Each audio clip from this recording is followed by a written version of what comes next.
Thank you for joining us for another episode at Truthzilla. I'm Megan, sitting here with Scott and Ed. Please remember to like, share, and subscribe, and follow us on Facebook and Instagram at Truthzilla, and on Twitter at Truthzilla Pod.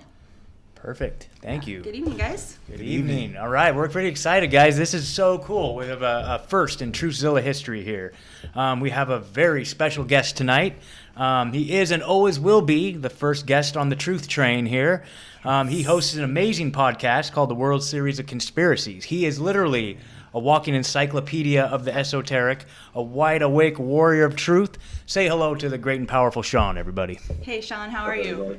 What's up, man? How you doing? You set the bar too high, man. No. No. You impressed me when I was on your podcast, a few weeks ago, dude. I was just like, damn, this guy is a beast. So that was super fun. So we hope that some of our folks will go support you and check you out, what you got going on, because I got to admit, I'm just impressed. So thank you for taking the time and joining us. I know it's a bit of a time difference, so that's super cool. Pleasure to be here. I really appreciate it. And thanks for being on my show, too. It was of course. A fantastic episode. And hell yeah, I was equally impressed. So I'm looking forward to talking to the other two of the Truthzilla trio here. So fire away. Thanks, dude. Hell yeah. Right. So what's going on in the world, Ed?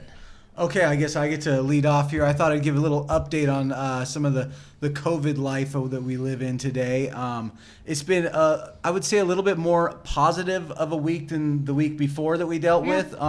Even though we're getting mask mandates here handed down to us. Wear your mask out everywhere you go, or else.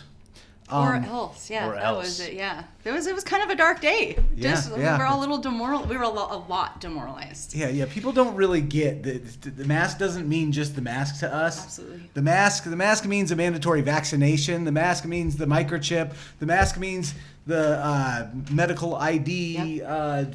All the stuff they're going to roll out. They've invested all the money in. So anti-mask crew. I actually had a friend that just reached out to me today in Florida, and he got fired from his job because he wouldn't wear the mask. Whoa. Yeah, that's a soldier right there. Yeah. So more power to him, but it just sucks. I mean, it sucks that when you stand up for freedom, that they'll take your right to live away. Absolutely, that's it. That's part of this is that push for this whole New World agenda, is that they want everyone to be very subservient. They want everyone to just be comfortable with having all of this. It's just a little bits of oppression at a time, but it's a steady pressure to where people are comfortable giving it up. Just like we were saying, it was just for Easter, or it's just till this day, and then it's just a little bit longer. Oh, it's just these people. Now we all have, and the next thing they're going to want to mask our kids. Oh yeah. And so it's just getting, and again, and people I talk to are, it's just a mask. What do you care? Why don't you care about it? When we were obviously over this last week, but it isn't about COVID-19, and it's not about the mask, and it's very much about your civil liberties and subversion of the Constitution. So. And thank God my children are under the age of 12, because apparently if you're under 12, you can't spread it. Isn't that something? Oh, wow. Yeah, it's safe if you're under 12. Yeah. So, and if you're protesting, did you know that? Oh, of course. You know that, right? They've done studies. They've done studies. They sure have. Have you guys seen that article that the studies show that if you're protesting, you don't transfer? I was just reading that today, actually. There's an actual article there. Totally. We'll link it. You won't transmit COVID. But Sean, how's it going in your neck of the woods, man, as far as that goes? It's equally crazy. I know you guys are pretty much ground zero out there. But for a while, there was a lull. It was pretty bad in March. Obviously, April was pretty surreal. And then it kind of toned down in May and June, but it's starting to kick back up again with all the positives. But the reality is we don't know what's positive and what isn't, because we don't trust the data. Yeah, I mean, sure. Even if, let's say that it is unconstitutional, or if it's against HIPAA, fine and dandy, but all that notwithstanding, when I was a kid, I mean, the basic reality of germ transfer was if you're not sneezing, if you're not coughing, you're not going to get somebody else sick. So if you're breathing out of your nose, you don't need a mask, especially if the mask is ineffective. On the box, it says not effective. Right on the box. I'm not sneezing. I don't need that. It's ridiculous. Right. Yeah. Crazy. And I would say just on that note, the increased cases right now, that's kind of been the week here, is they're just saying that the cases are skyrocketing. And we know that the testing is through the roof. But at the same time, if you look at the death rate has plummeted. Like, we are seeing so many less deaths. And so every time I see someone, making these posts, I always post, like, here's the graph of the death rate. So it's led to some discussions and somewhat heated, but at the same time, it's data versus data. And the problem is, and I've said this to you guys too, is that I don't want to invest too heavily in it because I know that they can manipulate that data. Yep. That is why we're in the position we're in, is because of how they use statistics to tell a lie. Yep. So I don't want to rely too much. They started that fear campaign. Yeah. I mean, they were showing bodies in the street. Like, this guy died of COVID. He's just laying right here. That went away real quick. Yep. Ridiculous. Yep. Just doesn't make any sense, for sure. Well, yeah, and a lot of those, what they've shown us either wasn't actually accurate to where they were saying it was, or, like in the case of New York, it's on an island that they've been taking bodies to for 100 years. So, when you follow these rabbit holes they leave you, you kind of uncover truth. And that's kind of a pretty common thread. Well, and the thing that they keep throwing at us is that, how many more people or how many more cases, and we're still talking about an illness that is with over a 99% recovery rate. So it's absolute garbage. It's absolute fear mongering, because at the end of the day, all these people who are likely at home recovering, that they're reporting on all of the, few hundred people that got sick out of how many are in our state? 4.2 million, 4.7 million. It's a lot of us. Yeah. And a few hundred, and I'm like, well, I'm pretty sure there's more people with the common flu walking around, and no one's talking about this. So they're just throwing these numbers, but they're not mentioning that. Yeah, these are maybe some positive tests, but these people are home recovering. They're home recovering from a virus, like most everyone is going to do. So anyway, I just got to share this one piece. I posted this thing. It was essentially OHSU is like one of the biggest hospitals in Oregon, up in Portland, and they employ more people than anyone in our state. And but they make all their data public, so that you can see how many COVID patients they have. And at this time, they have 3 COVID beds being used. And I posted it, and like I got a little bit of dialogue going back and forth. And one of my friends goes, "Do you think you have survivorship bias?" What? That's Somebody a thing said now? that to me That's a thing earlier now? in the week. Survivorship It bias. is a thing. Like, Wow. did you look at the data? I mean, come on. God. I mean, yeah. That's insane. Yeah, it was pretty funny. So Sean, I gotta ask, dude, before they blast us, what's up with the Captain American poster? What's the historical significance with the? Yeah. What's that? 4th of July coming up. Okay. Captain America. Okay. I mean My favorite fictional character. That's actually a painting by Joe Simon. Oh, I know. You just know, if they're gonna attack us, they're gonna be like, these fucking guys had a swastika on their podcast, dude. That's what it is. I didn't even notice. Yeah. In all fairness, it was created by 2 Jewish Americans. Yeah. And that was painted by a Jewish American, so we're safe, we're good. Okay, so obviously Captain America is fighting the evil Nazis, right? That is correct. And we are here fighting the evil Nazis That too. doesn't even get into the actual historical significance of what Yes. the swastika was before it was misappropriated in the 20th century. Sure. So that's a conversation for another day, but we just want to say we're very anti-Nazi and all that good stuff. Yes, we are. And before we move on from COVID, I got one more thing. Okay. I'm a big fan of the High Wire, and I Dell really looked at some data, and I thought this was just really a key piece that he discovered this week. And he was looking at essentially the graphs of a normal years of we see the flu and respiratory illnesses and the deaths from that, and he was looking at the spike that we see in our COVID and how that happened in March and whatnot. And anyways, the short version of it is a new theory emerging, and I think it holds so much weight, is that the death rate that we saw was from our response. Mm-hmm. And there's a lot more to it. I'd encourage you to go check out the High Wire and whatnot. But Del Bigtree. Del Bigtree. Del Bigtree. But our response is what caused a spike that we haven't seen in the last 20 years. Because you can see there's a lot of evidence and data that's showing that this thing was here long before they're telling us that it was here. Absolutely. It was here long before. And if you track this thing and you see where this big spike is it's totally unnatural. Mm-hmm. It is when we quarantined. It's when we locked down. Yep. It's when we Cuomo and these governors are shuffling all these COVID patients into the nursing homes. Well, that was a big you know? thing. I mean, Yeah. it's we made this thing happen. Absolutely. So, you know, and that's just a theory. I'm not saying that's 100% I totally think true, it was but on purpose. I totally think kind that of you're made right. sense to me. It makes sense to me, and that's why I also worry about going into this new hype up they're doing right now. Are we going to cause a bunch of deaths again? Are we going to make this? Is this a self-fulfilling reality that they can make happen? You know, and that's kind of plays into exactly where I think that that's where they want it to go. You know? They need it to go there. They need more people to be dead for their We're agenda in, to carry forward. The time of epidemics, you know. Yes. I mean, they're already talking about all the new epidemics anyway. So, you know. Yeah, crazy Uncle Billy's talking about the next one's going to be worse. Oh yeah. Yeah. Oh Bill yeah. Gates. Yep. So, Oh yeah. Yep. Of course. Yep. In the last episode, we were talking about InQtel and BNext and all their investments in all of it, right? And Tara O'Toole, the CFR member who runs BNext, which is InQtel's little arm of COVID response and COVID technology, like she's quoted as saying, "This is the era of epidemics, and they're just gonna be one after another." It's just crazy, dude. Yep. And another thing too, like on the CDC website, it says.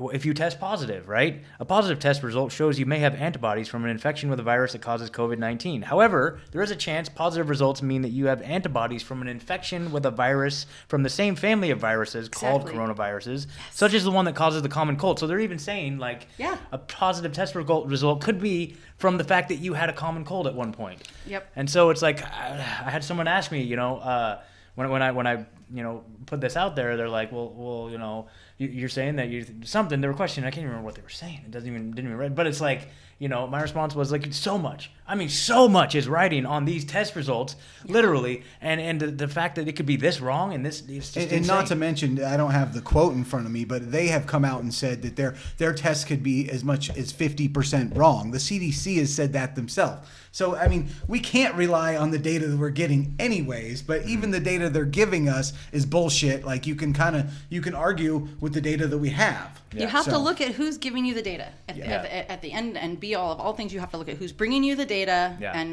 and what their how they're agenda connected is. and what's their intent. Absolutely, because if that who doesn't gains matter from to you, it? then Who you're gains just from it? lost. That has to matter. Yep. Yeah. Sweet, guys. Thank you. So, Sean, what is going on in the world today, dude? Like, we're recording this on July 2nd, right? So by the time this airs, it'll be this Sunday, the 5th. So Maxwell will probably have committed suicide by then. But what's going on, dude? What's your take on all this?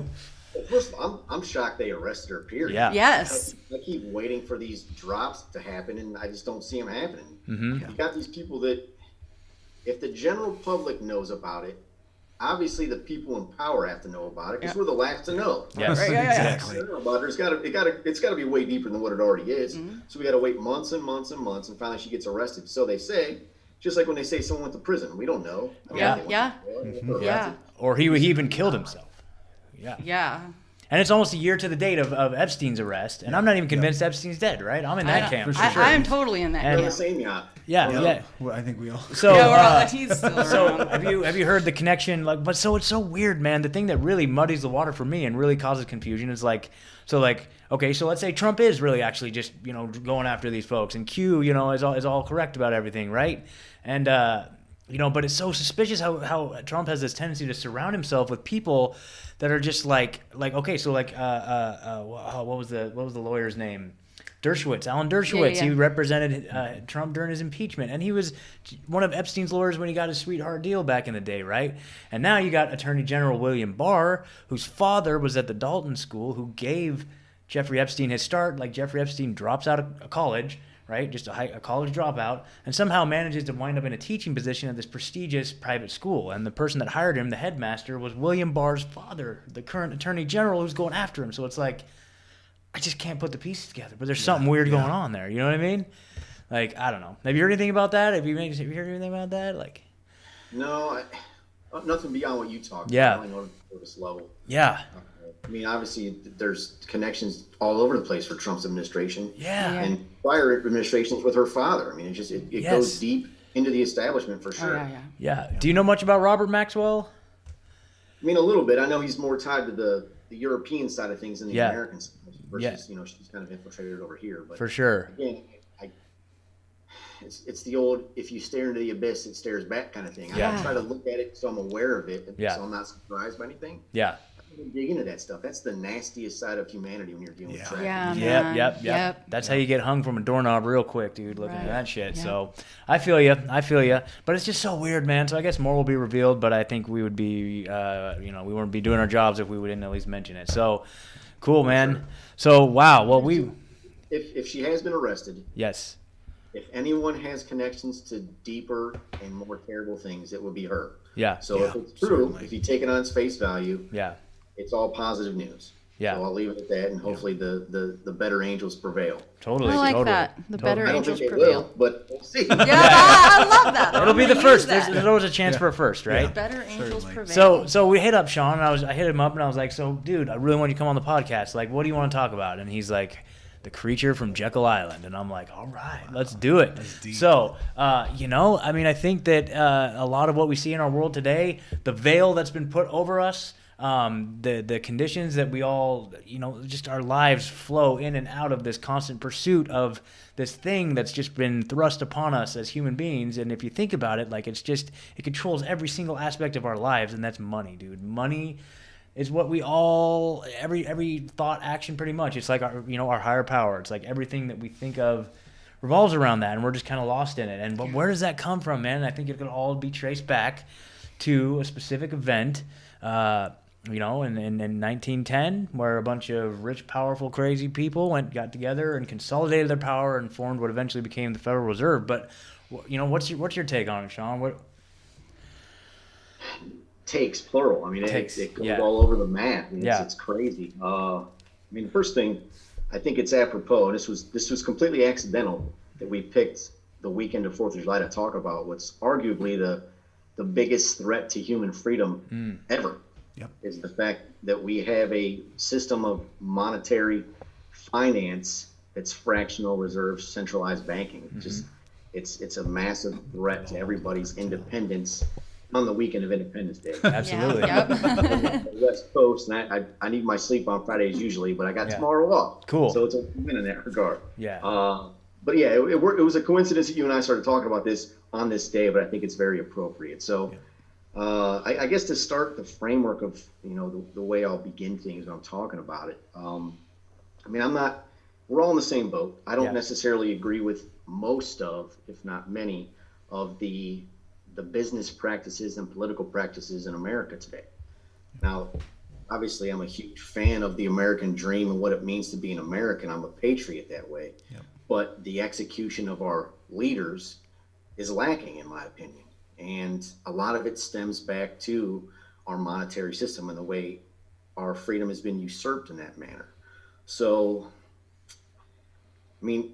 you've talked to me enough, Scott, to know I have a very open mind about things. Absolutely. I think any man or woman, they should be free to live as they choose for themselves and their family without impending on anyone's rights to do the same. And that second part, it kind of, I don't know, it comes back to bite me every once in a while, because most of us, we're all normal people. We have the same views. We have no hatred or malice in our hearts. So what happens is that worldview kind of paints the people around you. You think, well, if I think that way, so does everybody else. But the reality is that the people in control are in control because they have a personality that thinks that they're better than everybody else. By their Psychopaths. nature, you can't allow that worldview, that paradigm, to control you. You have to be aware that just because you have kindness and you have goodness in your heart and you don't think other people are better or worse than you, that everybody's equal. If you're American, you believe everybody's equal, and we have the right to the pursuit of happiness. Yes. But the people in charge don't believe that stuff. And when I'm thinking about that, the best thing I can do is, when we're going over this stuff, the best thing I can tell your listeners would be, you pretty much, you will, in your course of life and the things you learn, you probably agree that, let's say in the Middle Ages, the Catholic Church waged a brutal war against Muslims because they viewed that they were savages that didn't deserve the Holy Land. Most people accept that reality as being true. Most people accept the fact that the Nazis were racists. They don't have any trouble believing that at all. They believe that Idi Amin was a bad guy. They believe that since 9/11, really going back to the Iran hostage crisis in the 70s, Muslims have been on a jihad against Western world for the longest time, basically my entire life, our entire lifespan, because their religious beliefs think that we're the infidels and they should be destroyed. Yep. Again, people have no trouble believing that concept. The Japanese were racist against the Chinese, et cetera, et cetera. It goes on and on in history. So if all those people in history believed that they were inherently better than anybody, the royal family, there's somebody that out there believes that they were divined by God to rule over us unwashed masses, us simpletons that don't deserve the land that we are gifted by them. So this reality exists, and people are accepting of it on multiple fronts. And they believe and they accept the fact that wars were fought and people were murdered and killed and displaced from their homes over and over again. And yet when it comes to banking, they are hesitant to accept the fact that there might be some religious undertones to how that started as well. I'm not saying it's true, but it's very possible that the people that started this out years ago, centuries ago, believe that they're God's children. Now, I'm not saying everybody is, and that's one of the things that makes it difficult to talk about, because they have masterfully made it something that you can't discuss. Yep. Because if you do so, you're an anti-Semite, you're not pro-Zion, so therefore you're against us. And not just from the religious standpoint, they've also made it so if you don't want businesses to succeed, then you're an anti-American commie.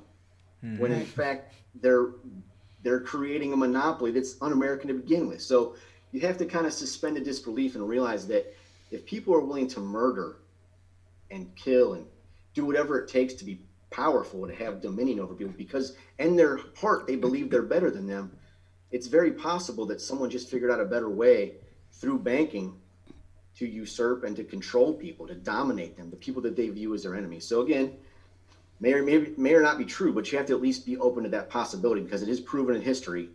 And in my opinion, it's very possible that what was started centuries ago was started on this basis that we are lesser. Like God, I mean, how far back you want to take it if we're talking banking, man? Like we go to the Templars. I mean, I don't know, but like, I know we were focusing on Jekyll Island, but I mean, I don't know. Yeah, I mean, I think it does start centuries ago, and it's. I mean, you got Jesus was talking about, what were they my Bible's rusty. What do they call the people that were running the temple? Oh, I'm not sure. Anyways, he had trouble with usury, essentially. Yeah, sure. And that goes back, obviously it's 2,000 years ago. Yeah. And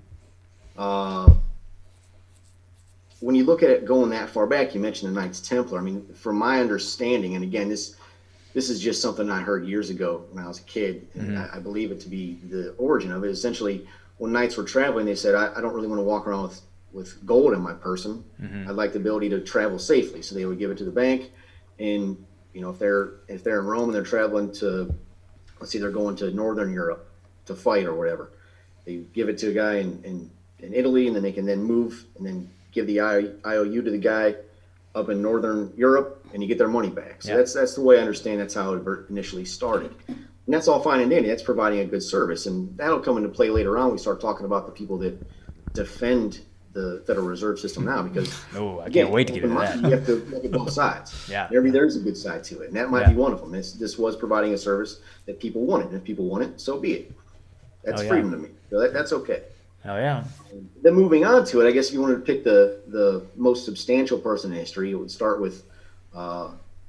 I don't know. Meyer, sure. yeah, I'm not sure of the pronouncement either, but Meyer Amschel Rothschild. Yep. That was the name that they gave themselves, I think, a couple generations before him. It basically means red shield. They were the ones that started the bank, him and his 5 sons, essentially. And again, I mean, if there's nothing wrong with starting a business, again, that's as American as it gets to me. If you're going to start a business, fine and dandy. But again, I think the issues start to come from the concept that absolute power corrupts absolutely, and that comes in later on. So I'll let you guys talk about what I've been talking too long. Yeah, no, you're great, man. Like, bring it, like, and then of course, isn't he the one that was quoted as saying, like, give me a control over a country's money, and I care not who makes the laws, right? Yep. Was that him or was that Nathan? I can't remember which one it was. Maybe I can't remember. But that's a good question.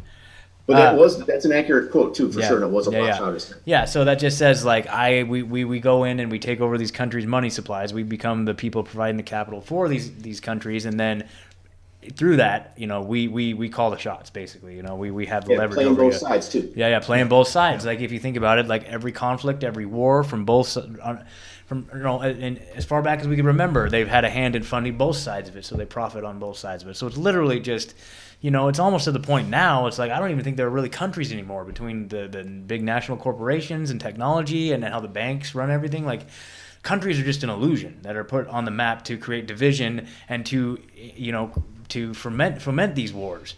You know what I mean? Like we didn't, but on their level, when they're looking down at us, man, they're all on the same boards and they're all on the same boards of each other's corporations, and it's just from their perspective, it's just one world, Right. But it's essential though also to keep us all divided into our little sections and have all of our like views, and hating the other people. It's really important that we hate them and they hate psychological us. warfare part. But all that aside, so I think so this was all about around 1907. We had the Panic of 1907, right? Which one of my favorite conspiracies is the Tesla Edison whole thing. You know what I mean? Like such a fascinating story, right?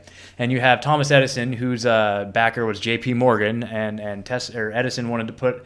His idea was DC tech, because this is where we were trying to figure out in America as a country, like how we were going to roll out the electric infrastructure for our whole country. And the Edison camp wanted to put DC little battery stations in every home, right? And they had some, and they were super loud and clunky, and they caught some houses on fire. And then Tesla had this brilliant idea of just AC power, just like simple, running from a power plant. Kind of, it's exactly what we have now. So obviously Tesla's technology prevailed, with Westinghouse was the financial backer for Tesla, and I heard that like J.P. Morgan, I've heard other people say how he orchestrated the crash of 1907 for lots of reasons. One of them primarily being to put Westinghouse, Tesla's investor, out of business, right? So that's just a crazy one right there. So out of the Panic of 1907, which you have all these different small banks, like local banks, state banks, issuing all these different currencies. There's just tons and tons and tons of different types of money, paper money floating around out there. And eventually, like a domino effect where more than this, I guess to go back to what you were saying, like, you have these banks from the very beginning. They have people that, they put their money in there, and then they can travel with a note saying that my money is over here. And then these banks, over time, they have all these stacks of gold sitting there, and they're like, God, what are we going to do with all this gold? And they start loaning it out, right? And so with the idea that never more than like 7 to 10% of people actually come to get their gold back. So we have all this gold that we're sitting on that we could loan out, right? And so that's how that whole started. So in the 1907, like, more than that 10%, maybe 20% of people started to go get their gold back. And then when they realized they didn't have the gold on them anymore, everyone rushed out to go get their gold back, right? And it wasn't like the J.P. Morgan side, like started a rumor about, but it was like a rumor went out and scared everybody to go get their money from. Yeah, something like that. Yeah. So anyway, so then they wanted to come together, right? And I think the government wanted to come up with some sort of strategy for preventing that from happening again, right? And so instead of sitting back and waiting for the government to make those legislations, well, what do we have here, Sean? Why don't you tell us? Why don't you tell us a little about that? As far as the formation of it all, I was just gonna say, like, so instead of like, the bankers waiting for the government to come up with some sort of policy changes to prevent what happened in 1907, they decided to come together and make their own little plan, right? Yeah, 1910. Yeah. Funny, you're talking about J.P. Morgan. Yeah. And we'll get into that a little bit more later, but the 1907 thing, he essentially was the 2008 version of Too Big to Fail. Yeah. Personally, he was the one who bailed out everybody with either his own money or through his connections. And the argument is he did that to obtain more power on his own right. So I had never heard what Ed just talked about with it being intentional on his behalf, but that would make total sense if he's going to benefit on the back end. Yep. Yeah. Again, it's causation. You see it all the time today. We create the problem. We give the solution that we already had that you didn't know about, and then problem solved until we create the next one. So that makes total sense. Yep. So specifically about the Jekyll Island meeting. Yeah. Scott, you shared the notes with me earlier, and they were pretty strong. Actually, they mirrored mine pretty well. Cool. You got into more detail about the meeting, where I was kind of focusing more on the the causes of it, the Perfect. earlier history of it, the later effects of it. So I think it'll be a nice blending. But to get into this specific with the meeting itself, it was November 22nd, 1910. Jekyll Island had been acquired in the 1880s by some businessmen. They just wanted a place to hang out and not be with us stinky, simple people. They wanted a place of their own. So at that point in time, obviously Pierpont was an esteemed member. Joseph Pulitzer was one, which again ties to who owns the media. I mean, Pulitzer was pretty strong there. William Vanderbilt's a big name that was there. So the movers and the shakers were already going to this for many years. So in 1910, at the request of, obviously he had people, pulling his puppet strings, but Nelson Aldrich was the main driving force between this. He was kind of like the politician version of Wall Street, essentially. He was the champion of Wall Street in politics. He was a senator. He worked in finance in some regard, and I can't remember exactly what he was. You remember, was he like he was on the monetary committee or something like that? It just says chairman of National Monetary Commission to reform banking in America, which it sounds like it was a part of his senator job. Correct. You mentioned I'm not going to steal your quote. You actually found a quote of his, something about the money trust or something like that. I never heard that quote before. I was like, yeah, of course you would say that. Yeah. So break the grip of the money trust. Yes, that's exactly what he's going to do by making it a death grip. Yeah. Which, funny enough, mortgage means death grip. So he wants to break the death grip by causing a death grip. Ridiculous. Yep. Absolutely. So anyways, he had his private train, and his private train was waiting in New York, and the instructions were everybody travels and arrives separately, so we don't want to raise suspicion. Because obviously the panic of 1907 into 1908 was in everybody's mind. So if you have all these power brokers and money showing up, people are going to get suspicious. They're going to be, some kid standing on the corner, extra. Well, they don't want that happening, so they want to be secret about it. To the point where they're only using first names, and I heard they were using code names, but A couple all of the them. code names I hear, like ridiculous cartoon names, like something like Lube Boy or something like that. But I don't know what the real code names were, but they were rumored to be using code names. I haven't verified that. That's a rumor. That's what I heard too. I heard that too. I forget what it. They wanted to keep it secret, so they did. They went under the guise of duck hunting, and it's funny. You got the secret creature from Jekyll Island. I'm actually using it as my mouse pad. Nice. Hell yeah, dude. That's good. And that Good author, juju. he referenced one of the guys couldn't even basically hold a gun. He had no concept of how to use a gun, and the concept of him going hunting was ridiculous to the people at the time. And that's what they did to get people involved. So this train leaves New York. It's part of a larger train. It's just a car, actually, and they hook it up to a train. They move along. People in the train are, none the wiser that what's happening right here. And they show up finally in Jekyll Island, which is off the coast of Georgia, is it? I believe. Yes.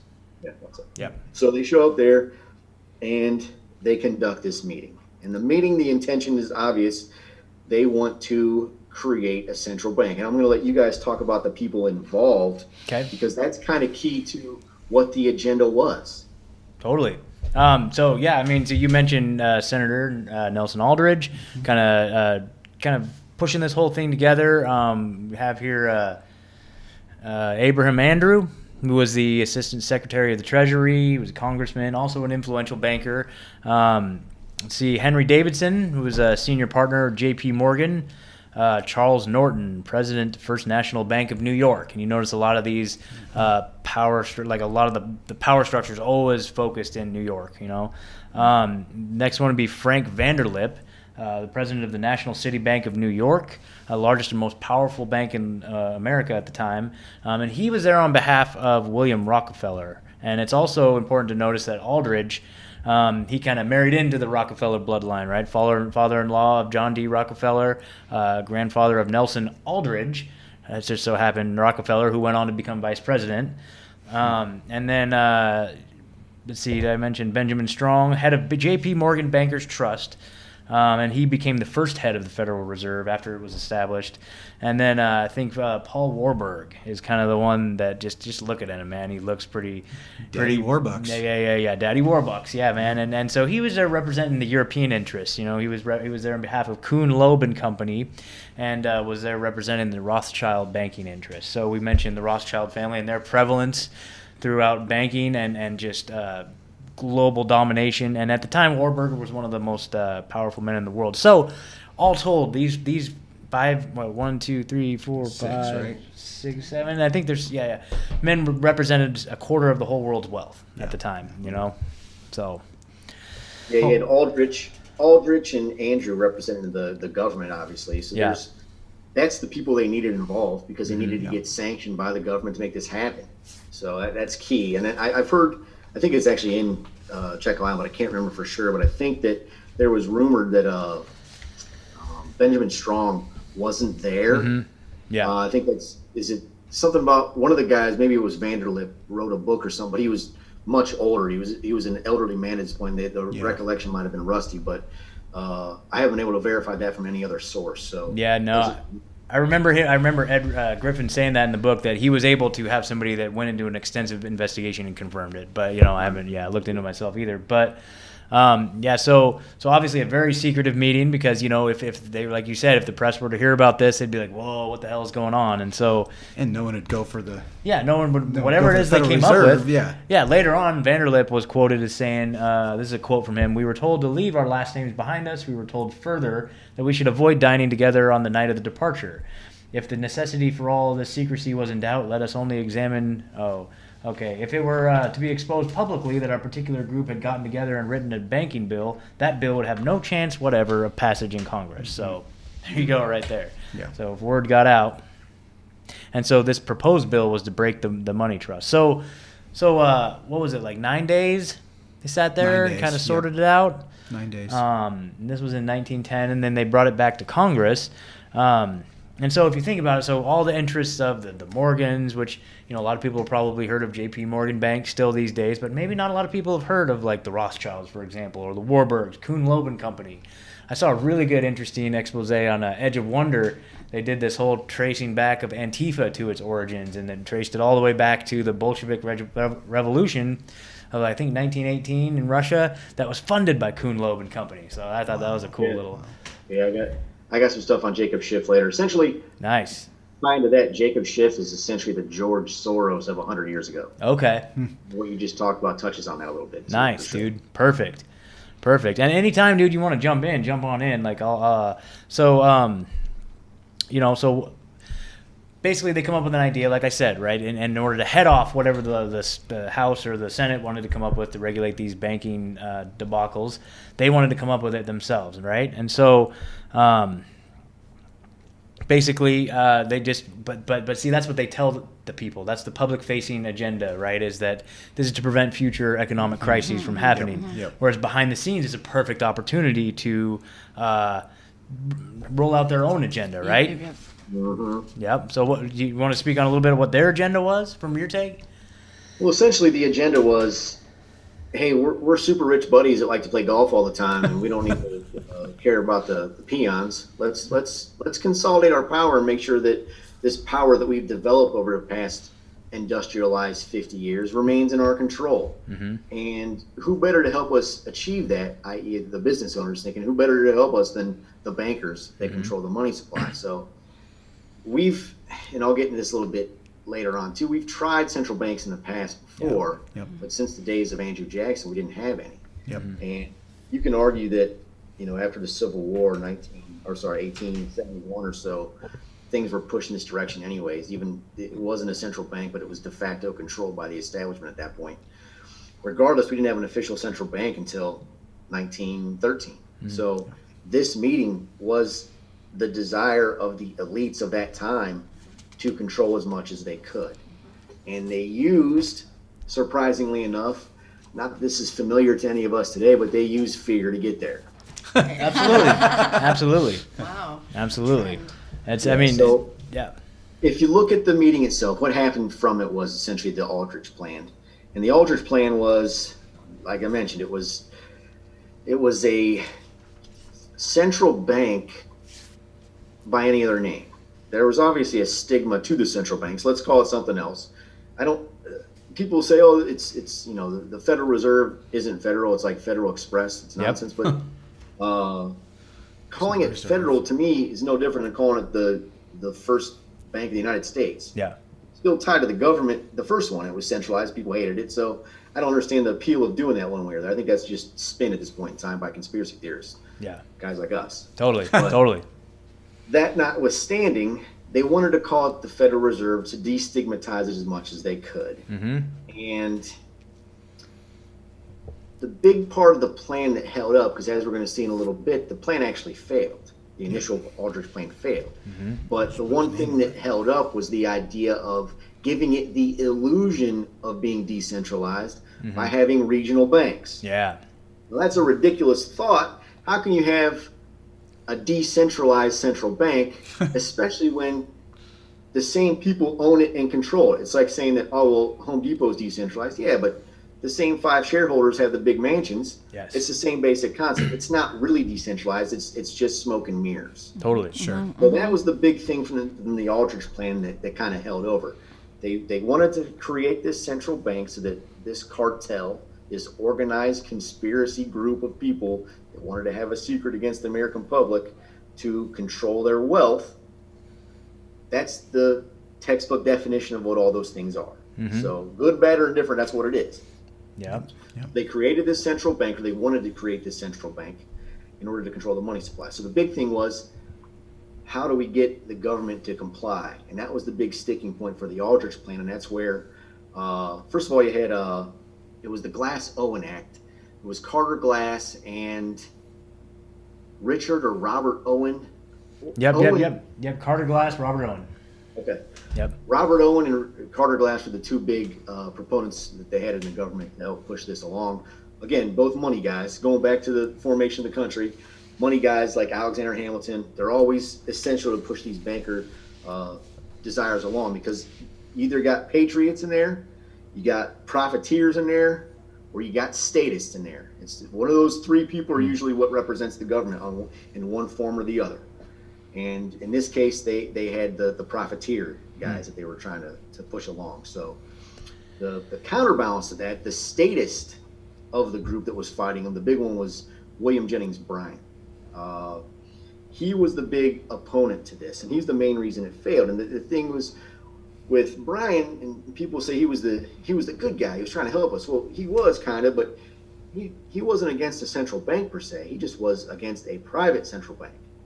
He thought that the government should be in charge of it, which to me, absolute power, baby. It corrupts. And if it's the government or if it's 10 banker dudes or some businessmen, it's all the same to me. I don't think that it should be centralized like that.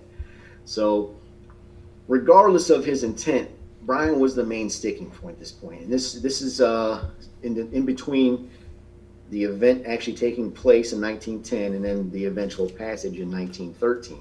Bryan was the sticking point. So he wanted to take away the power, and the bankers had to figure out a way to appease him without giving away their powers. How do they do that? Essentially what they did was they made it so the treasury, the government, would print the money, and this money would be a currency of liability to the U.S. government. So it's a Federal Reserve note, but it's backed by the government. And that way the government, in his eye, has control, but it's still, from the banker's standpoint, it's a flaccid move just to appease them. It doesn't really change their power structure.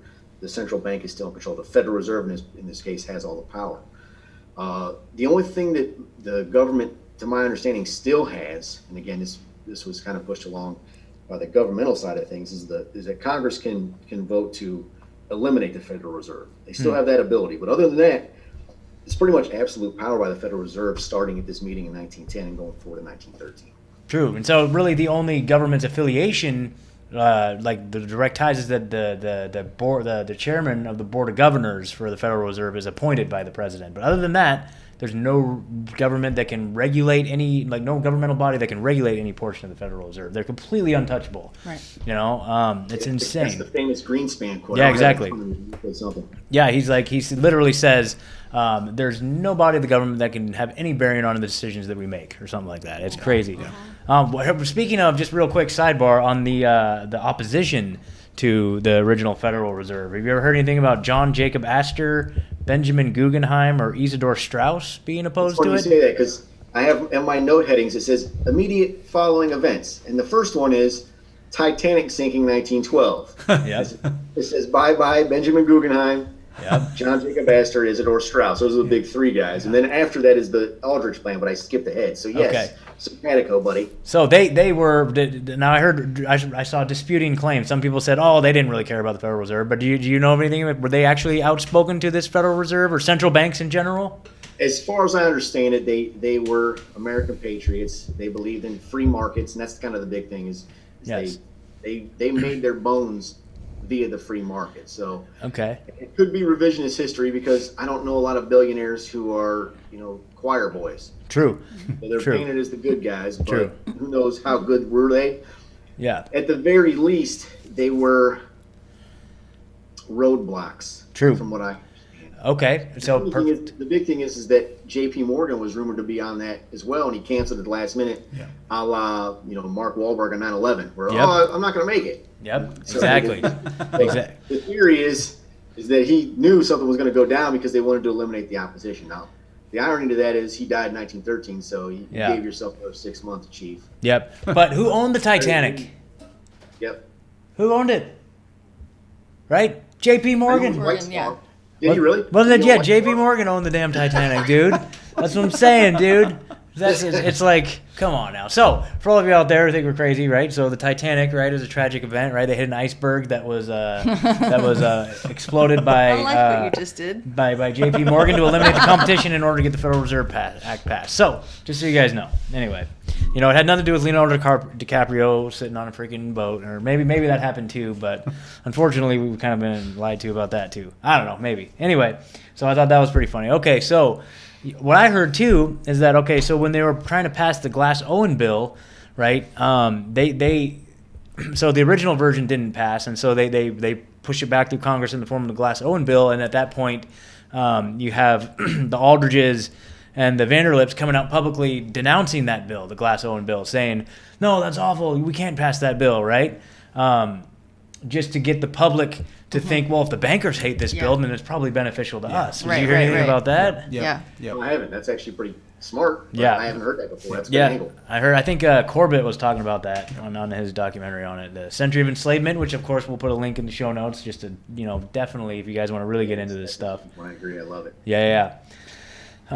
So one of the things I wanted to just say, back to just the agenda, right? So they say the purpose of it, what they tell Congress, what they tell the citizens is like, we need to stabilize the economy and put an end to chaotic banking because, and so if that's the measure that we're holding them, and this is, I actually listened to a G. Edward Griffin speech where he talks about this right here, where he's talking about like, if that's what it was designed for and that's what it was put in place to do, then they are failing horribly at it. They're failing horribly at it. Look at all of the crises. We've got economic crashes in 21, the Great Depression from 29 to 39, a recession in 53, 57, 69, 81, Black Monday in 87. Obviously the two. It's like, so they're failing. They're not doing. If that's their job, they get an F. They're not passing the bill. But the funny thing is that that's not what the goal of the central bank is. And he broke it down into basically three tiers, three things that they, behind the scenes, came together to form the central bank around. And the first one was to eliminate competition, right? We touched on that a little bit. At this time, you have the railroad industry and the steel industry and the oil industry, and all these people are making massive amounts of money. And how do we Rockefeller said competition is a sin. Mm-hmm. So let's consolidate our resources, right? Let's eliminate competition and strengthen our forces together. The second thing he described was reverse private capital formation, which this is just another thing that they throw these big crazy words to describe these things to make us not interested. Like if someone comes up to me and say, hey, have you heard about private capital formation? And I'm like, okay, I'm like already not listening, Mm-hmm. But that's a very deliberate, intentional thing. And what that means, though, is that, businesses, let's say you make your profits and you put a little money in a savings account, and then eventually you have enough to buy a new factory or, whatever it is, or roll out a new product, and you're using your own money to do that. And that's private capital formation. is using your own assets and your own money to roll out new things. And so they want to eliminate that and have you borrow from the bank. They want you to borrow money from the bank, taking out loans. That's what it's all about. And we'll talk about fractional reserve banking here in a minute. And so there's that. And then the third big piece, which is the most diabolical of them all, is just passing on the inevitable loss from the banks onto the taxpayers. And so whenever there is a boom and a bust and a recession and an economic crisis, they can pay themselves out. And they profit on both ends. And that's the whole scam of the Federal Reserve. That's it in a nutshell, is you create these booms, and they're paying themselves on that end. And then when it busts, we just went through it, man. They're just open checkbook, $1 trillion a day, paying themselves. So they capitalize on that end too. And during booms, they position themselves into powers on these boards of governors and on the regional Federal Reserve boards, and then they just pay their own banks. I think it was like in 2012. God, I can't remember. I wish I had that number, but they did an audit about how much the banks paid themselves, like this, just like CEOs of banks, how much they paid their own banks. It was just an astronomical number. It's just like, so that's the hustle right there, is just create these economic crises and then pay yourself for it, All right. I agree. That's a strong comment. You're talking about things that I have in my notes, so we're on the same wavelength. I think it might be a good time to at least give a Cliff Notes version of what money is. Yeah, sure. It's not something that we're taught in the indoctrination camps we go through for about 13 years. Yeah. You might have 1 or 2 classes on it, teach you how to balance a checkbook, maybe, depending on your school district. But for the most part, it's a concept that's foreign to the average American worker. So modern banks and money is very much the way you talked about it. They're in the business of lending debt to people, essentially. They want to buy securities. So when I try to explain it to somebody, like the kids, I'll say, hey, where are you going to put your money? Well, I'm going to put it in the bank. Okay, well, you work now. Where's your money go? Well, I have direct deposit. Well, first of all, that's erroneous in itself. There's no such thing as a deposit anymore in modern banking. Deposit is a misnomer. Deposit would indicate that you put the money somewhere, and when you go get it, it's gone. But we already talked about the fact, and we're going to talk about it some more, that in fractional reserve, it's not there. What it is a loan to the bank. Legally speaking, when you give your money to the bank, when the money takes your direct deposit from your job, you're actually giving the bank a loan, and they're going to do whatever they want to with your money, and you're going to pay for it. Essentially, they're going to make their money twice off of you. So that's what a deposit is. It's a loan. The federal banks are often described too as being in the business of loaning money. That is also not completely accurate. They're not necessarily in the business of lending money. They're in the business of buying IOUs from people. Essentially, their business is to buy securities. Why do they want to do that? Because either they get their money back with interest, is a win, or you default and they get your assets. It's a win-win. So they control assets on both sides. So what they're doing is they're trading worthless paper that they print and create based on what they developed in 1913. This is their idea. They create this phantom money, give it to you in exchange for more of it and eventually more of your assets, either your assets or the country's assets. So that's how that works. Beyond that, you talked about a little bit how when they were getting around the governmental concerns, they invented the FDIC. You kind of touched on that without saying FDIC, where we guarantee our own money, which is the most enraging concept I can think of. Essentially, they're causing our money to inflate by their practices. So our money is worth less and less over time. They give it back to us. They have these dangerous loan programs where, again, they're lending out these IOUs to people that maybe don't qualify. And we'll get into that a little bit later, too, how there's differences between lending money on the basis of production or innovation versus speculation and asset development. Those are the two big schools of thought on that. So if you have somebody that's lending for asset development, and it is nice to go out and buy a house, I get that. But what's happening is they know that a big portion of those people are going to fail. Sure. And when they fail, they don't care because they have the FDIC. What's the FDIC? Well, it's federal insurance. Well, does the government invent? Oh. Hold on, Sean. You there? Money. Hold on, Sean. Sorry, we kind of lost you there for a second. Okay. what was the last thing I said? So I wonder why your faces look frozen. That was weird. yeah. So okay. So we talked about and so we can edit this too. So when they seize your home, they don't care. They don't care if they take your home, and it's just Correct. like They want your assets. Yeah, they want your assets. They want the IOU, or they want your asset. They're going to win either way. Mm-hmm. So beyond that, you mentioned earlier about the FDIC. Mm-hmm. You didn't say FDIC, but FDIC is essentially what they did to get around the governmental concerns. But the FDIC is basically federal insurance. Did you guys hear me say any of this stuff? Yeah. Go ahead though. Just keep going, dude. Just keep plugging. So federal insurance is essentially the government insuring these IOUs. And if they default, then the government saves the day. But the problem is the government doesn't manufacture bullets. They didn't invent the iPad. They don't create anything. All they do is they take from their constituents. They take from us. Yeah.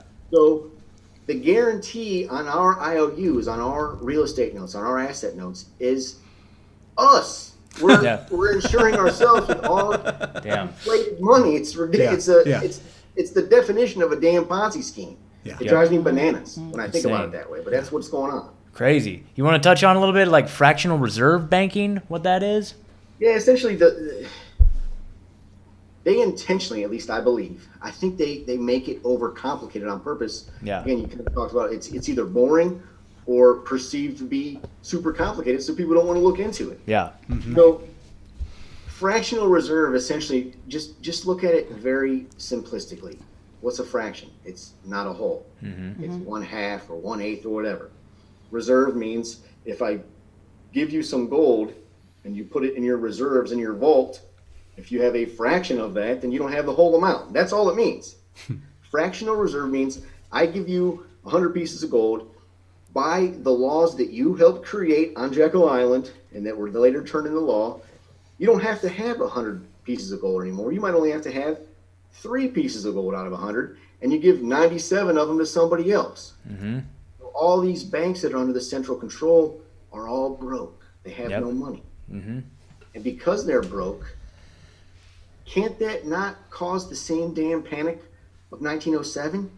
It's the same thing. Yep. Everybody went to the bank and said, hey, dude, give me my gold. Okay, here's your gold. Give me my gold. Here's your gold.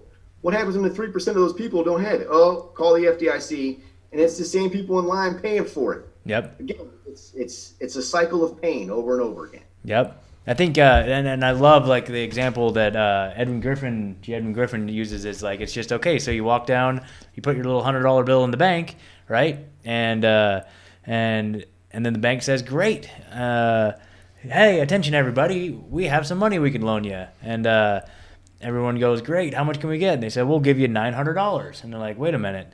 How can you give us $900? There's only $100 in there. Right? And it's like, no, you don't understand. The law says we only have to have 10% of the money on our books or physically on hand that we say we have. So therefore, we can loan out up to $900 to make the 10%. So if that $100 is 10% of what we have, we can loan out the other $900 and say that we legitimately have like that much money on hand. And so that's what they do is they loan out that money. They just invent that money out of thin air. That gets all loaned out, and then it gets paid back in interest. So when you pay back your loans that you take out on interest, it's money that it's appearing out of nowhere off of money that appeared out of nowhere. It's just this hustle, and I think a lot of it was back in the before 1910 era, 1913, 1907. It was happening on a smaller scale. Like all these local banks and all these like state banks were doing their own little fractional reserve banking. But another part of the consolidation of power was to bring all that on the federal level, so they can just do that in their own little dome of influence there, right? So. And what's going on now is as far as reserves. Yeah. They removed reserve requirements altogether. Banks have no requirements at this point. March 26th they did. Since the economy went up and down and up and down and still is since the corona scandal we're dealing with today. March 26th they just removed all requirements. So you don't even have to have any money to loan out. So it's literally just coming out of nowhere. Whatever the hell you want. Wow, that's crazy. And I can't remember when it happened. Maybe it was tied to Nixon, but at some point in time, there were gold reserves. Like when they said reserves, it was actual gold reserves. Mm-hmm. I mean, in the central banks, not talking about the federal level or the citizenry, but the central banks at some point had gold in them. And I think that's until the plot of 1934. Die Hard free, essentially. Yeah. But at some point in time, I read a quote, and I can't remember who it was. It was some financial official said that the Federal Reserve hasn't had gold reserves in a very long time. So essentially, the reserves that they had is just more Federal Reserve IOUs. It's not even real money. Yep. Probably all the assets that they've taken are in the form of castles and businesses and land and Times Square and all sorts of stuff that they've purchased with our money. They don't have any. They don't have it in the banks anymore, for sure. Totally. So, have you heard or looked into very much about the recent thing about how Trump seized control of the Federal Reserve? Have you heard anything about that? I've heard that, where it was, what's the terminology they use? They absorbed it into the Treasury or something like that, or Department of Treasury? Yeah, I'd heard that. Maybe was that March or early April? Yeah, something like that. Allegedly, that took place at the same time where all the celebrities were, on house arrest. Yes. Like I don't know what's true, what isn't true, and more importantly, because of the connections you made early on in the podcast, it doesn't necessarily mean he's a white hat. True. I don't know. I mean, just because even if he has, number one, it hasn't come out in the wash yet. Nothing has happened to benefit us that I've seen. Sure. Other than the $1,200 gift they gave us with our own money that we have to pay taxes on again. Totally, exactly, dude. Or give it to Amazon and freaking Walmart, dude. That's where it's all going. They're just oh god. That's a great segue into the current economic, just what the hell, dude? What is going on? So we just went through a major economic crisis, right? And so the Federal Reserve just opened checkbook, boom, boom, boom, just paying themselves for it. Some people say that this is the great. Well, see, I've heard both sides of it, right? So the World Economic Forum is saying this is the Great Reset, and they're pushing for it, right?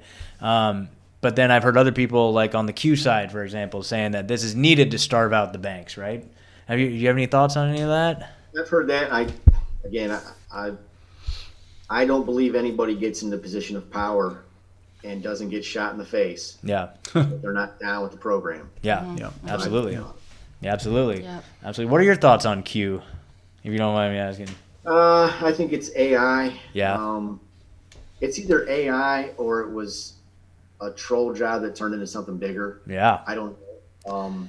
Again, I think it's a cult of personality at the very least. True.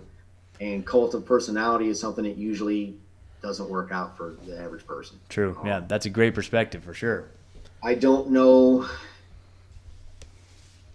that it's all bad, because I do believe that a lot of the things that are exposed as being evil, that are being exposed, they need to be exposed. That's good. Mm-hmm. And most of the people that seem to be in on Q seem to be good, solid, souled human beings. They care about their fellow man.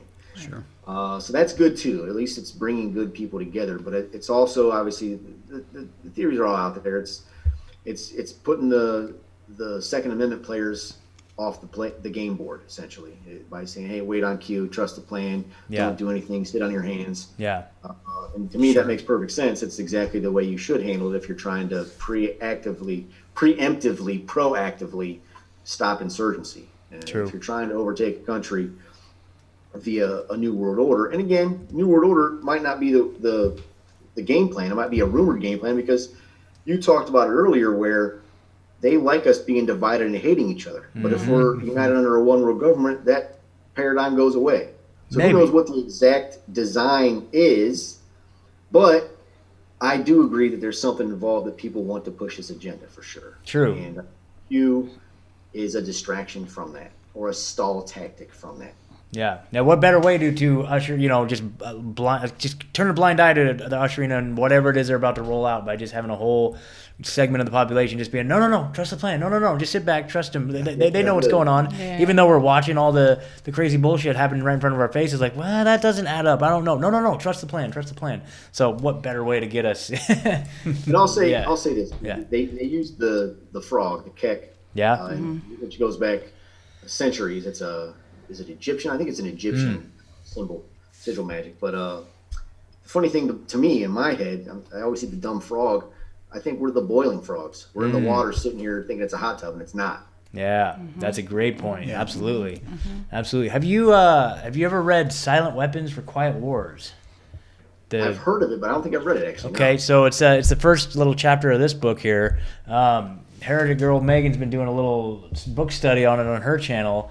We pulled it up. So basically, Silent Weapon for Quiet Wars is basically talking about, apparently, like it's a leaked document that was found like in a printer somewhere that supposedly comes from some sort of like think tank, something like that. And what it's describing, and very just like the first time I read it, I was just like, I had to stop reading it because I was just sick to my stomach. Like, it just lays out literally what this war against us, right? And it's being fought economically. They've declared war on us a long time ago, and they're using these economic weapons of war against us. And I don't know, we found a couple things. You want to read a couple of those? Yeah, so I have like a little, sorry about that. Now I've lost my place a little bit. So I'm just going to read this one page. Okay, so the same thing is achieved by a government by printing money beyond the limit of the gross national product, an economic process called inflation. Note, remember that inflation is only the act of printing money in excess of the gross national product. They could blame it on the price of widgets or oil only because, pardon me, let me pick this up.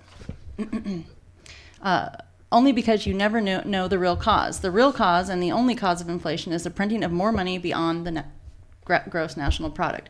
This puts a large quantity of money into the hands of the public and maintains a balance against their greed, creates a false self-confidence in them, and for a while stays the wolf from the door.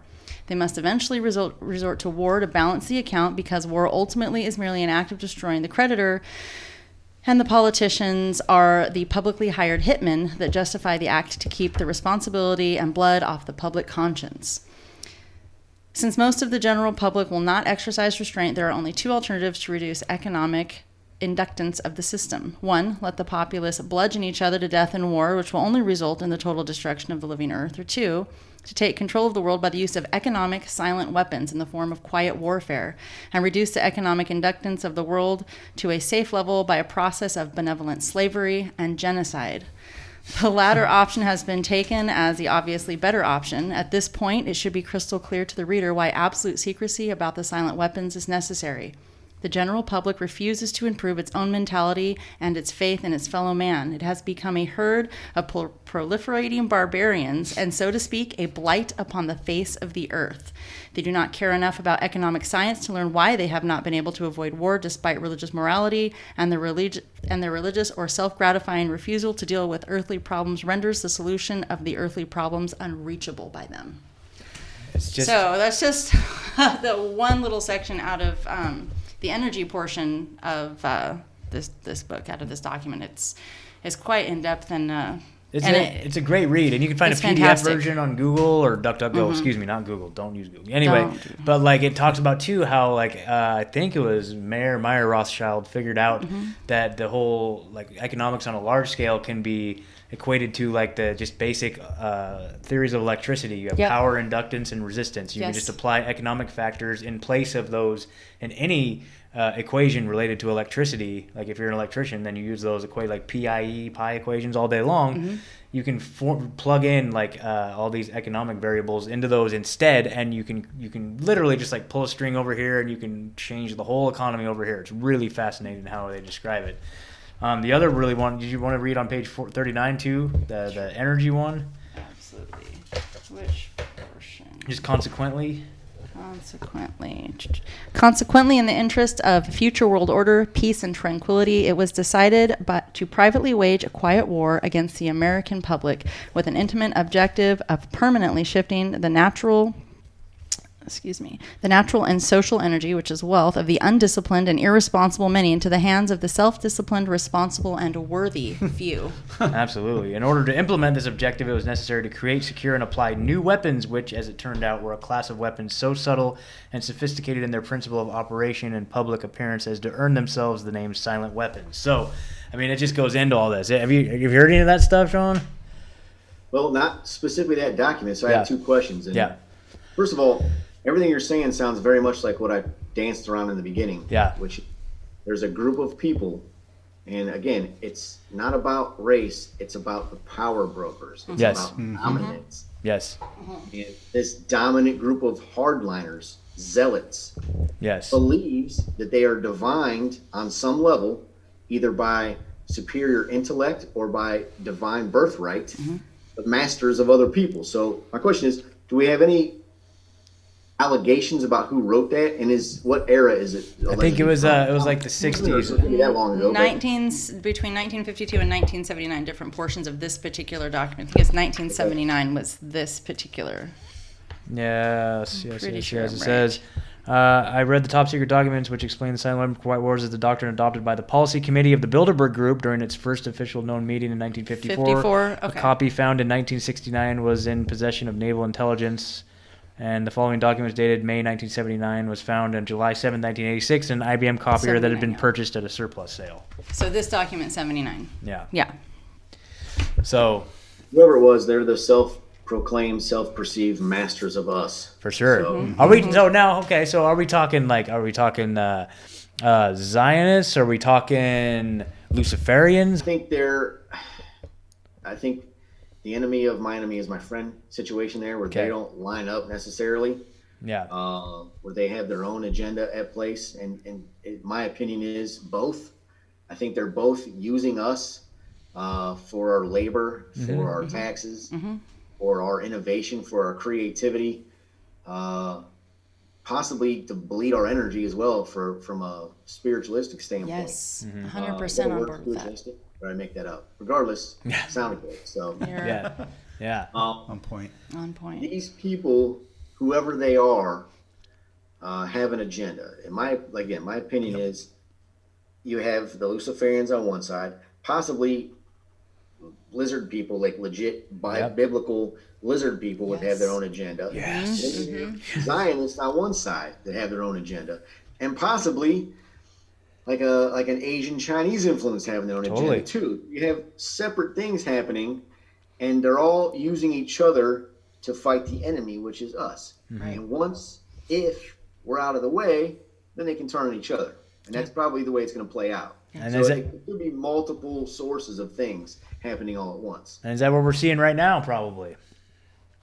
Most likely. I mean, Most again, likely. I'm sitting here in a basement Yeah. after working an 8-hour shift, so I am Yeah. not a master of the world, and I'm not playing golf with those dudes. Yeah. No. Totally. Hell yeah. Yes, Dude. but the evidence seems to point to that. In in the words of George Washington, the quote was something like, "Always trust the cosmic spark of conscience inside yourself." My conscience is telling me that there's something to that, for sure. Yeah. Yep. Heck yeah. Yep. And the people, that's the most maddening thing about this is like, I feel it, man. Like, you guys don't see it. They're like, no, dude. You guys don't see it. Like, dude, come on. You don't see it? I just want to shake these people. I wish I could just download it into their brains, dude, and just be like, come on. There's something bigger and more diabolical going on. Yeah. And a lot of it has to do with what we talked about tonight, this Federal Reserve bullshit, dude. You know, it sees every opportunity to crash the economy and pay themselves, dude. Like, I don't know, man. I really don't know. But I know that this probably is a piece of the puzzle, man. So, what else you got, Sean? Well, I mean, we can talk about kind of the formation of the brainchild of what brought it about. Obviously, looking at history, the American history of it goes back to the late 1700s, obviously, and the big opponents then, the William Jennings Bryan of his era, but a much more astute mind, in my opinion, would have been Thomas Jefferson. He was all about personal liberty. He was anti centralized bank, and then he had the other side, which obviously was Alexander Hamilton. And Hamilton allegedly was tied in with the European banks, wanted a central bank, and ultimately he prevailed because the Federalists kind of had the control at that point in time, and they were all about the European central banks. So the first bank the U.S. has put in, and essentially it runs unchallenged for the first 25 years of our existence, and then it runs out in 1911, and they just don't. I think it was Madison was president at that point in time. They just didn't re-up the charter. They just let it expire, and that was 1811. And if you know anything about, if you paid attention at all in 7th grade, you know that 1812 something happened, which was a war. War with Britain, yeah. Again, no proof of anything in my mind, but it seems to stand to reason that if something happens that they don't like, let's start a war and make some money and get things to go our way. So Absolutely. 1811 it ends. 1812 we have a war, and then for 5 years we have massive inflation as the country has a hard time paying for this war. So what do you have to do when you can't pay for things as a nation? You got to reach out to the bankers and get more loans, get more IOUs sold to you. Bankers control the IOUs. They can then cash them in and claim some assets, some land, or whatever they need, some of your gold, whatever. So 1811 to 1816, I believe, there was no central bank. 1816, the second Bank of the U.S. happens, and that was centralized. And that was all the same characters from the first central bank, right? It was like the same. As far as I understand, yes. I mean, yeah. obviously they were aging out and the new generation. All but the same characters. Stuff. It's the same club. They stay in house. You got J.P. Morgan Jr. in 1913 takes over things too. I mean, that's a very old tale in history. So the same basic people, same basic template, and they have the second national bank, and that runs through right up to the beginning of Martin Van Buren, the end of the Andrew Jackson tenure. And Andrew Jackson's I believe his quote when he died was, "What's the one thing you want to be remembered for?" And he has a famous quote about people of all races being brothers in heaven or something like that. That's one of his famous quotes. But his other famous quote is, "He killed the bank." He's very proud of that fact. He took us off the reserve standard, off the reserve note, and put us back on the gold and silver standard. Now, the argument to that is it caused the panic of 1837, and bankers will argue that it only was rectified by Van Buren's deregulation, essentially. We'll let the bankers handle it, get out of the way, kind of thing. They'll argue that it was cause of that, but the reality is that during that period of deflation, starting in 1838, the country had a boom, and the boom lasted up through the Civil War, essentially. So we had a long period of expansion and innovation when the bank was out of the way. That's just fact. So that was the second central bank. And then from 1836, 37 until 1907, 1909, 1910, 1913, we had no central bank. It was the, what the heck was it called? I got it in my notes here. Let me find it. Yeah. The free banking era is what it was called. Okay. And in that era, we just had what you described, where it was a bunch of decentralized smaller banks doing their own thing, creating their own money. There was no standardized currency in the U.S. because people had faith and the money was transferable, essentially. And more importantly, it was backed by gold. So if you wanted to take it to a bank, you could do so. And obviously, in that era, in the Wild West and stuff, I mean, you had, bank robbers became a thing. Obviously, it was a big deal in that time. So obviously, there was money in the vaults, unlike today, where most of it's not there anymore. So that era was, again, if you take the Civil War out of the equation, Civil War and the reasons behind the Civil War, the thing that happened in 1871 with the Organic Act of 1871, where DC becomes its own corporation, and you can argue that there's a second constitution at that point in time. Take all that stuff out of it and just look at it from the fact that there was an event that took place. You could argue that the bankers were funding both sides. Jefferson Davis was reportedly going to be given a central bank if he won. They were playing that angle. And then you had the Russian Tsar jump in, and he helped out. And the argument there is that, obviously there was an ethnic tinge to the Tsars versus the Zionists at this point in time. And essentially 30 years later, it got even worse. But if you look into the fact that you had France and Britain with their own interests in the Civil War, you had the bankers with their interests in the Civil War on both sides, playing both sides of the equation, and then you have Russia jump in and kind of save the Union at that point. That kind of created some bad blood between the two, and that plays out later with the Bolshevik Revolution that was funded by people that had ties to these European banks. So, again, you could go into a whole podcast about that alone. Yeah. But at the very least, if you're interested in this topic, look into that stuff because it does tie directly to what we're talking about with the eventual Jekyll Island meeting. So fast forward ahead to, let's say, 1900 or so. Obviously, you've talked about the big players in that. You got Carnegie, you've got Rockefeller, you got J.P. Morgan, you got all these big business guys, and you got the bankers tied to them as well. I mentioned him earlier, Jacob Schiff. So I mentioned I see a lot of corollary between him and in his era and George Soros in this current era. Jacob Schiff was kind of he was an immigrant success story. I mean, he was born in Frankfurt, Germany, which later on, they started the Frankfurt School in that area. And he kind of had a similar background. He was before the Frankfurt School, but similar background, secular and religious Judaism. His father was an associate of the Rothschilds, and like father, like son, Schiff went into the family business and went into loaning not just to individuals and to businesses, but also to governments. And you talked about this earlier, and it's so crazy how everything's connected. One of the businesses, one of the monopolies, one of the players that you talked about earlier was Westinghouse. Mm-hmm. And Schiff was a big backer of Westinghouse Electric. He was a big backer of AT&T. All these guys that were created under a free market system no longer wanted free markets because they dominated it. They just wanted it to have it to themselves. So they benefited from it, but then they want to eliminate it so they can kind of control the playing field. So Schiff was one of the movers and shakers of that era in this regard. Something that is big with him, this ties into what we're talking about with the banks in general, was he floated a massive $200 million, something like that, loan to the Japanese in their fight against, guess who?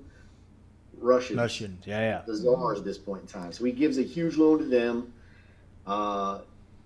He's going against his sworn enemy in the Russians, and if Japan can't pay it, which probably they're not going to be able to do that, he just gets to take their assets as collateral. So it's a win-win again, which I talked about earlier. It's the same playbook over and over again. Yep. Just triangulating, dude. Like we can't escape. Like we're just helpless. So what's the solution to this? I don't know. I mean, I think about it all the time. I actually put a quote on my Twitter today. It was Buckminster Fuller, and he said, "Don't fight the current system. Create and innovate a better system instead and make the old one obsolete." So there you go. Yeah. We spend a bunch of time. First of all, the fact is, and again, this is a podcast in itself. You can argue that going back to the Bolshevik Revolution, their playbook is to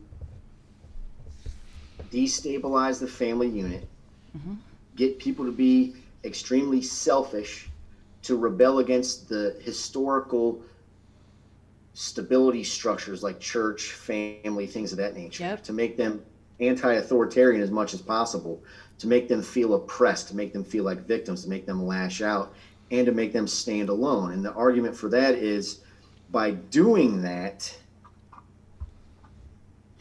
I don't know how to verbalize this exactly. I'm trying to think how the best way to describe that. When it goes back to the Bolshevik Revolution and it ties into today,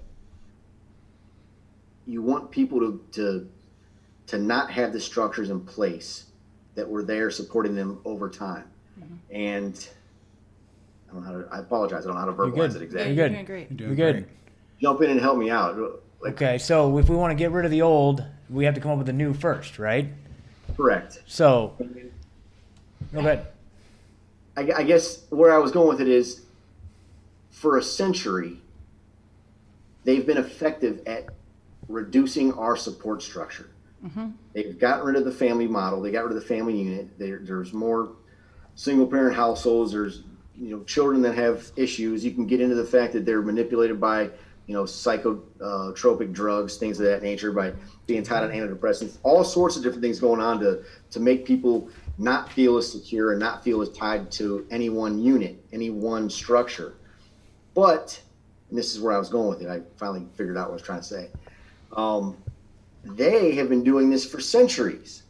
They have been unified in one goal as one group for a very long time. So not only are they super effective in what they're doing, and they have a playbook to call from over and over again, they've also, in the meantime, destabilized our foundation. So it's very difficult for us to fight that when we are not stable, when we are not unified, and we are separate, when they are a monolithic structure that's been on the same path forever. So to answer your question directly, I don't know what the answer is, but you at least have to be aware of that dynamic at play. Yes. They have a power structure that we just can't match. Yeah, that's one of the most important things about this, and that's why we're putting this podcast out, dude. Is like because we can't win anything if we don't even know what it is we're fighting against, man. Like this is very important.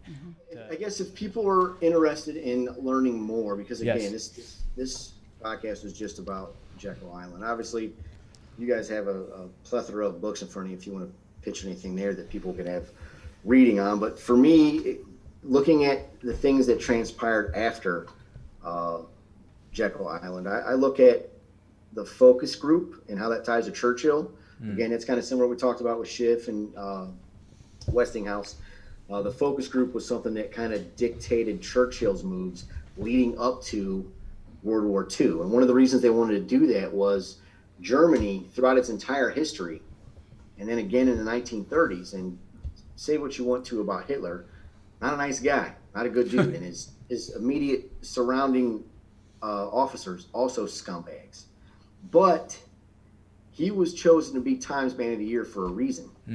One of the reasons that happened is because he turned around with his policies, in part kicking out the central banks. He turned around the German finances drastically.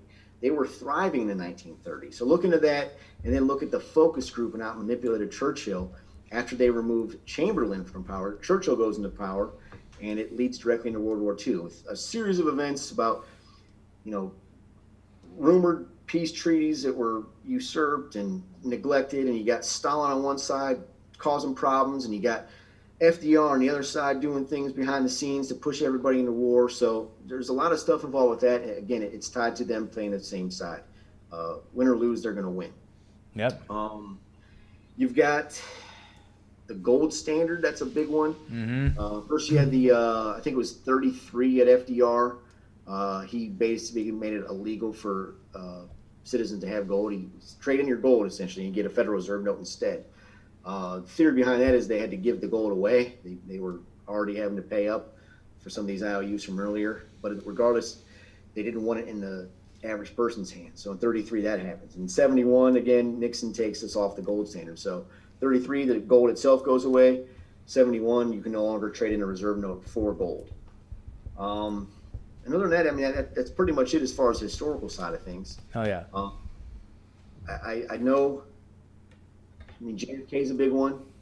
He fought against it. I think he had a bunch of ones and zeros, either 11110 or 1110. Executive order, where essentially he's going to take us off the Federal Reserve and put it back into the U.S. Treasury's hands. And then I think 3 or 4 months later, I want to say it was like June or July, and then in November, he was assassinated. He was the last person to stand up to it. So he was making some moves against the Federal Reserve, right? Yeah, that's correct. Yeah. When he was dead, LBJ nixed the executive order. It was done. Okay. From that point forward, there's no one stood up to it. I mean, Reagan said some good things about it. In practice, he was not the same. So he said some cool things. Yeah. But I'm worst thing you can hear is I'm from the government and I'm here to help. Yeah. Yeah, exactly. He was elected, but in practice, he was part of the club. He was down with the plan, and that plan is. Hell yeah. Oh yeah, Bohemian Grove, baby. Right? Yeah.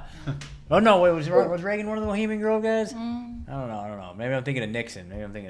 Anyway. No, I've heard he was down there. I heard he had okay. He had a snuff film called like Uncle Ronnie's Bedtime Story. Oh God.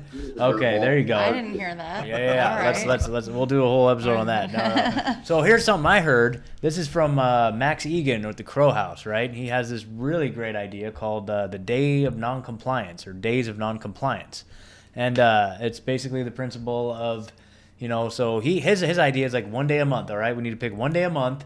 And nobody participates in the economy whatsoever. You don't do any bank transactions. You don't get gas. You don't buy groceries. You don't do any of those things whatsoever. And watch how they just cower to us, right? Because we have all the power. We vote and we make decisions based on our dollars and what we spend it on, right? And so if we just decide to not participate in this and his idea started off slow, one day a month, right? Nobody goes to work. Nobody does anything. Do not participate in this economy that's been thrust upon us, right? Then maybe if we start to see some movement, like a week, all right? So a week. All right, everybody, we could do this, right? Let's just have like a big music festival, free out in the field. Nobody do any participation in the economy whatsoever. awesome. And then they'll be like, whoa, wait a minute, come back. No, dude, we're good with you. We don't need that shit. Okay, I'll go get like, some cereal and shit for the next few days. But you know what I mean? But like, what do you think of that? Have you ever heard of that idea before? No, I think it's great. I've actually heard of that before, and I forgot about it. I always say on Twitter, and I say this to my friends and family, and they look at me funny, but we should just take our ball and go home. Yeah. We don't need them. Yeah. Can survive without them, and they've proven over and over again that their system of boom bust, of loaning money out for, it's one thing if it's for production, if it's for innovation, that seems to work. When the banks give money for people inventing things and creating a better economy, this is something that Germany used for 200 years. It benefited like Singapore more recently, where if the economy and the money IOUs are for the intention of innovation, and that innovation creates more money, it's a positive asset essentially, then it seems to work. And in instances like that, there's less upheaval, there's less struggle. The inequality in the culture is much less in those situations. On the flip side, when it's speculatory, when they're giving money for assets, essentially when they're taking fixed assets that are in the economy already, and they're giving money to people to go out and purchase these assets without creating anything new, what happens is they keep loaning and borrowing beyond their means, and essentially it busts. So it's boom, bust. Yep. And that's where you start seeing the inequality. So by not participating in that, by realizing that truth, we can get away from that. And whether it's that guy's, what's his name again?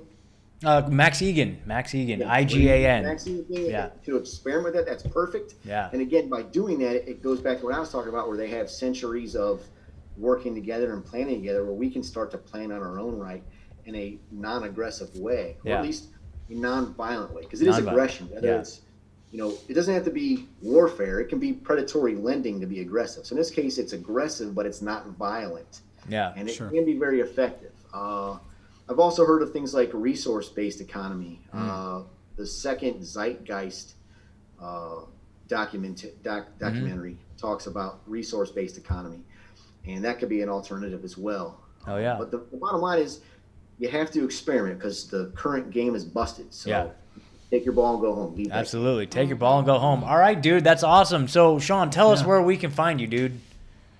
You can find me on Twitter. You can find me in my basement. You can find me at work. On Twitter, it's the World Series of Conspiracies, and I think it's of underscore conspiracies on Twitter. I'm on Parler too, but that seems to be a little bit of a red echo chamber thus far. So I'm not in Parler as deep as I am on Twitter. I don't really join a team. I like to kind of stay neutral. Absolutely. So I'm more on Twitter right now, even though Twitter leans to the left, obviously. I'm still waiting to see on Parler, but you can find me on Twitter for sure. And then obviously I got my podcast as well. And I'll leave you with this. This is probably the best thing I can do to summarize what we talked about tonight. When I was a kid, my Uncle Walt was one of my favorite people. And he was born before the Jekyll Island meeting. And my son, I'm not an old guy, and my son is already an adult. My son remembers Uncle Walt. He's my grandpa's brother. And like I said, Uncle Walt was born before Jekyll Island, so he knew a world before the central bank. That seems like forever ago when we think about it, but it's not really, because my son, a very young man, remembers somebody who was around then. A kid, essentially, remembers somebody who was around then. To put it in perspective, the people that were at the meeting at Jekyll Island were old enough to have their own version of Uncle Walt that was alive before America was a country. And that's how young and how fragile the American ideal, the American dream is. And we have to make sure we protect it. It's something that, even though it seems like it's been around forever, we're talking about 2 lifetimes. It's not. Yep. Like Rogan says, it's like 3 people ago. Come on, man. Absolutely. Yeah, dude. Well, man, Sean, thank you so much. Thank you, Everybody Sean. check out Thank you. World Series of Conspiracies, man, and thank you so much. Megan, take us out. Thank you again to Sean from the World Series of Conspiracies Sean. for joining us tonight. It was absolutely amazing to have you on here. And I'm sitting here with Scott and Ed. I'm Megan, and we wish you all intellectual prosperity. Good night. Good night. Good night. Someone's supposed to say boom or Bam. bam. That's